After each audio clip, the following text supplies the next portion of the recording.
कल्याणमध्ये एका मराठी माणसाला मारहाण झालेली आहे, कशा प्रकारे पाहण्यात घटना? मला असं वाटतं की सतत मराठी माणसावर हल्ले होतात. काल कल्याणला झालं, त्याच्या आधी मुंबईमध्ये देखील एका व्यापाऱ्याने अशाच प्रकारची भाषा केली होती.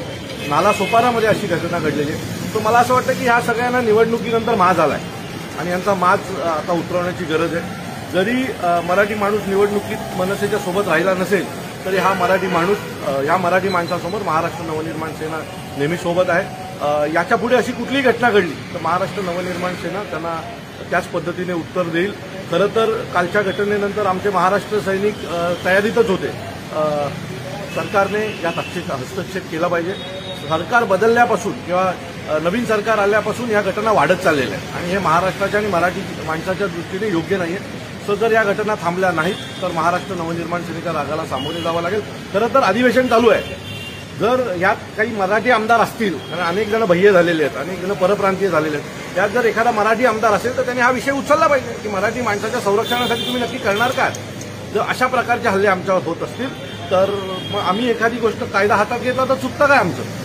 मला वाटतं या सगळ्याच्या बाबतीत एखादा कायदा करावा आणि मराठी माणसाच्या बाबतीत जर अशा प्रकारची घटना या महाराष्ट्रात होणार असेल तर त्याला जशाचं तसंच उत्तर दिलं पाहिजे. कायद्याने देखील या सगळ्यांना आवर घातला पाहिजे, नाहीतर यांना आवर घालायला महाराष्ट्र नवनिर्माण सेना बसलीच आहे. ज्याने मारहाण केलं आहे चुकला तो त्याच्यामुळे अनेक महिलांना त्रास देतो, त्यांनी मराठी माणसांना अनेक तुच्छ असं समजलं आहे.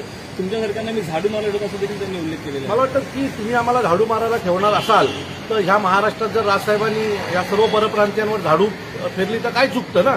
त्यावेळेला आपल्याकडचे जे काही सोकॉल्ड नेते आहेत, स्वतःला भारतीय समजतात आणि अनेक स्वतःला उपमा देतात, त्या सगळ्या नेत्यांना माझा प्रश्न आहे, ज्यावेळेला मराठी माणसांवर हल्ले होतात तेव्हा होत हात पुढे हो तुम्ही.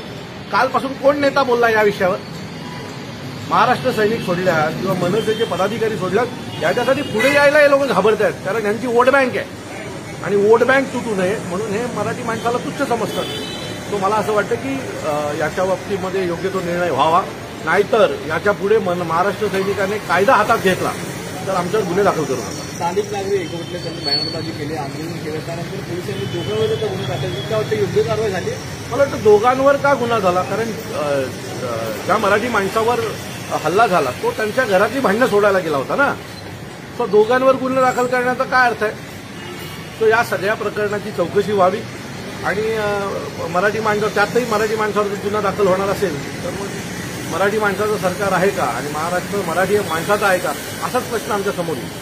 संजय राऊत म्हणत की मराठी माणसाच्या हल्ल्यासाठी मुख्यमंत्र्यांनी माफी मागायला हवी, राज ठाकरे भाजपासोबत आहे याची सवय लाज. अहो, खरं तर संजय राऊताला लाज वाटली पाहिजे. तो काँग्रेससोबत आहे का नाही त्याच्यावर त्यांचा कुठला आमदार अजून किंवा कुठला नगरसेवक कल्याणमध्ये बोलले का नाही? आदित्य ठाकरे अधिवेशनात बोलतात, या सगळ्या विषयात परवा घडलेली घटना आहे ना.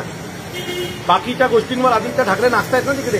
तर मला वाटतं या गोष्टीवरही आदित्य ठाकरेंनी मराठी माणूस म्हणून बोलायला पाहिजे. मराठी माणसाचा पक्ष होता ना एकेकाळी, आता तो मनसे आहे मराठी माणसाचा पक्ष. परंतु संजय राऊताला रोज सकाळी उठायचं आणि बरगळायचं, याच्या पुढे काही नाही. खरं तर संजय राऊतांनी यावं, त्या कुटुंबाला येऊन भेटावं, एवढी जाणत नाही का त्यांच्यामध्ये. या सगळ्या गोष्टीचा समाचार आम्ही घेऊ आणि संजय राऊतांनी जास्त विचार करू नये मराठी माणसाचा. त्याच्यासाठी राज ठाकरे आणि महाराष्ट्र नवनिर्माण सेना आहे. तुमची कुठची भूमिका काय असेल? राज ठाकरे असतील किंवा तुमचे वरिष्ठ नेते असतील? मला वाटतं आम्ही मराठी माणसाच्या पाठी खंबीर उभे आहोत. जेव्हा जेव्हा महाराष्ट्रात मराठी माणसाला गरज लागेल त्यावेळेला सर्वच महाराष्ट्र सैनिक हे रस्त्यावर तुम्हाला दिसतील आणि नजीकच्या काळात आमची भूमिका सन्माननीय राजसाहेब स्पष्ट करतील या विषयावर.